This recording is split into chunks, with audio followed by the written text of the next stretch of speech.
بانی و ناظم مدرسہ حرمین اور تمام حاضرین کرام، محترمات خواتین اسلام، آپ اور ہم اس کی تقریب میں شریک ہیں، اور ہم اس کی تقریب میں کس لیے حاضر ہوئے ہیں؟ اس کی تقریب میں اپنی خواہشات، دنیاوی خواہشات یا طلب کے لیے ہم حاضر ہیں، جبکہ ہونا کیا چاہیے؟ جس کے عرس میں ہم حاضر ہوئے ہوں ان کی تعلیمات کو اپنانے کے لیے جد و جہد کریں، ان کی تعلیمات کو اپنا کر اس پر عمل پیدا ہو کر اپنی زندگی سنوارنے کی کوشش کریں، یہ ہونا چاہیے۔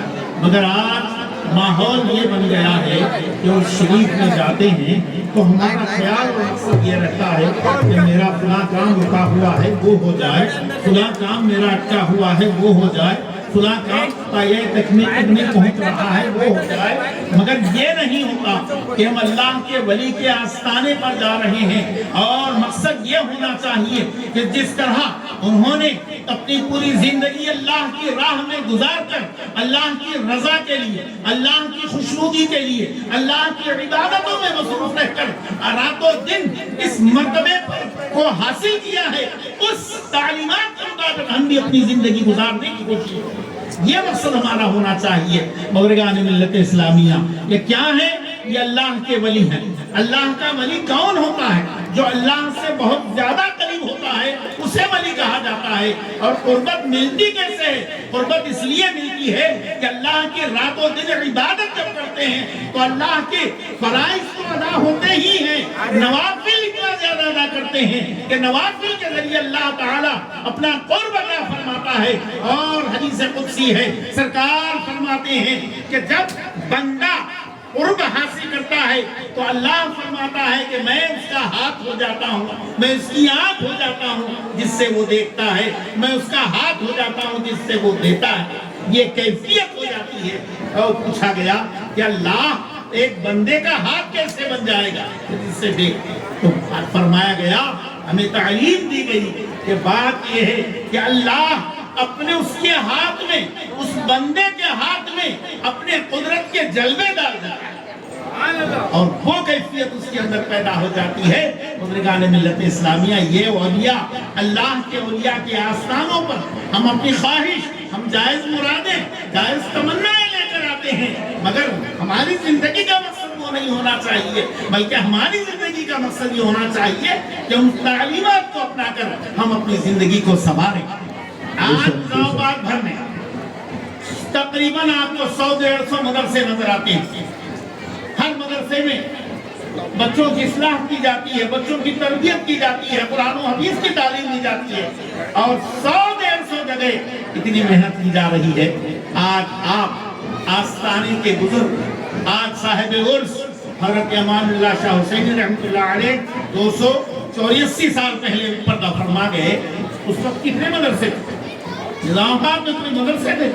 کوئی مدرسہ نظام آباد میں نہیں تھا، اور سارے مدرسے انہی خانقاہوں پہ ہوا۔ سبحان اللہ، سبحان اللہ۔ خانقاہوں پر آ کر لوگ یہاں اپنی زندگی کو سنوارتے، دل کی دنیا سنوارتے، اور یہاں رہ کر تعلیمات حاصل کرتے، اور صرف کتابوں تک پڑھ کر محدود نہیں رکھتے زندگی، بلکہ اسے عملی شکل میں ڈھال کر اپنی زندگی کو یہاں منور کر لیتے اور روشن کر لیتے، اپنی دل کی دنیا کو مان کر دل کو ایسا منور و مجلہ کر لیتے کہ جسے کہا گیا کہ قلب المومن عرش اللہ، مومن کا دل عرش الہی ہوتا ہے، وہ کیفیت پیدا ہوتا ہے۔ مگر آج ہمارا دل 24 گھنٹے دنیا کے چکروں میں رہتا ہے کہ دنیا کی یہ چیز ہونا ہے، دنیا کی یہ چیز ہونا ہے، دنیا کی یہ چیز ہونا ہے۔ اب آپ سوچئے تو صحیح، 284 سال پہلے یا 300 سال پہلے حضرت جب یہاں تھے، کوئی آبادی تھی، کوئی ہوٹل تھے، کوئی رونقیں تھی، یہ کچھ ظاہری طور پر جتنے نمود و نمائش ہے کیا یہ سب تھی؟ کچھ نہیں، سناٹا تھا، جھاڑ تھے، پہاڑ تھے، پتھرے تھے، ان سب میں نہ جانے کتنے جنگلی جانور بھی ہوا کرتے، شیر ہوتے، سانپ ہوتے، ہڈے ہوتے، اور نہ جانے کتنے قسم کے جانور ہوتے، درندے ہوتے، مگر کسی قسم کا خوف نہیں، کسی قسم کا ڈر نہیں۔ کیوں؟ اس لیے کہ ان کا ایمان اور عقیدہ یہ تھا کہ ہماری حفاظت فرمانے والا اللہ ہے، اور وہی کیفیت ہوتی تھی کہ پوری مخلوق ان کے سامنے آ کر ادب سے بیٹھ جائے۔ مشہور واقعہ ہے کہ ایک بزرگ شیر پر سوار ہو کر آ رہے ہیں، دوسرا آدمی گھبرا کے پوچھنے لگا یہ کیا بات ہے کہ ہم شیر سے ڈر کر بھاگتے ہیں اور آپ شیر پر سوار ہو کر کیسے آ رہے ہیں؟ حضرت سفیان ثوری علیہ الرحمہ نے کہا کہ بات یہ ہے، جو فارسی میں شعر ہے، علامہ سعدی نے لکھا ہے کہ تو ہم گردن از حکم داور نہ پیچ، کہ گردن نہ پیچت سے حکم تو ہے، تو اللہ کے حکم سے اپنی گردن مت موڑو اور ساری دنیا تیرے حکم کی پابند ہو جائے۔ مگر ہم کیا ہیں؟ ان کے پاس گئے تو کام ہوتا، ان کے پاس گئے تو کام ہوتا، ان کے پاس گئے تو کام ہوتا، ان کے پاس، مگر دل سے یہ نہیں کہ ہم اللہ یا اللہ کے بعد اللہ والے کے پاس اگر ہم بیٹھ گئے تو بہت کام ہو جاتا، وہ نہیں۔ تو بزرگان ملت اسلامیہ اس کو سوچنے اور سمجھنے، اس پر عمل کرنے کی ضرورت ہے ہماری۔ اب یہ کیا ہے؟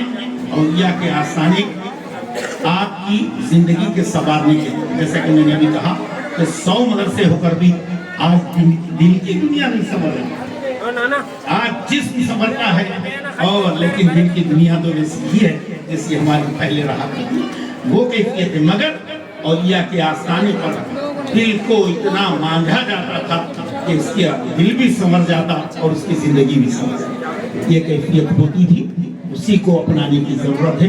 اللہ تبارک و تعالی ہمیں اولیاء کے آستانے پر عقیدت کے ساتھ، محبت کے ساتھ اور ادب و احترام کے ساتھ آنا نصیب کرے، اور ہم یہاں سے بامراد ہو کر واپس لوٹنا نصیب کرے۔ اولیاء کے آستانے پر ہم مراد حاصل کریں۔ حضرت کا معاملہ کیا ہے؟ اولیاء کا کیا معاملہ ہے؟ اللہ تعالیٰ جب اپنا قرب دیتا ہے، ان کے اعضاء میں اپنی قدرتوں کے جلوے عطا فرماتا ہے، تو کیا ہوتا ہے؟ ہر چیز ان کی حکم کی پابند ہو جاتی ہے۔ پانی پر حکومت، ہوا پر حکومت، اور آپ کو مٹی پر حکومت، یہ سب چیزوں پر اولیاء کی حکومت ہوا کرتا ہے۔ حضرت کا ایک معاملہ لے لیجیے، میں نے کتاب میں پڑھا،